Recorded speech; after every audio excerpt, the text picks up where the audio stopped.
Good afternoon mga kapatid, i-share ko lang yung binili namin no, na Dorset Golden Apple kay Sir Wilson sa San Fernando, Pampanga. So, titignan natin kung paano nila grain off, no? So, yan yung pinakapuno mga kapatid. Tapos, ito yung kanyang graph. Ayan, no? Kung nakikita nyo yan, no? V.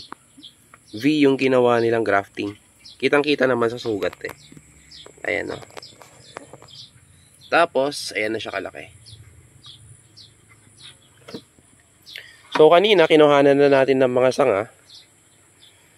Nag-graft din tayo sa root stock na available dito sa tabi ng kubo. So, ito na mismo yung pinakapuno. Ayan. So, napakalaki ng kanyang dahon. Tsaka smooth. Ayan siya. So, yung kapatid na ito mga kapatid ay namumunga na dun sa kanyang taniman sa San Fernando, Pampanga. So, ang gagawin naman natin is paparamihin natin to. Yan. So, kagaya niyan, inumpisahan ko na. Hindi ako ganun kagaling ka-master ng grafting, pero tingnan natin kung paano natin siya i-master. And actually, meron na akong tatlo, no, nilagay ko sa loob ng bahay.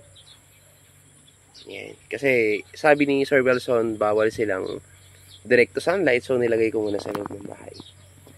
So, yan, maghahanap ulit tayo or ibang market ko na lang itong mga kapatid. So, good luck! Medyo may kamahalan.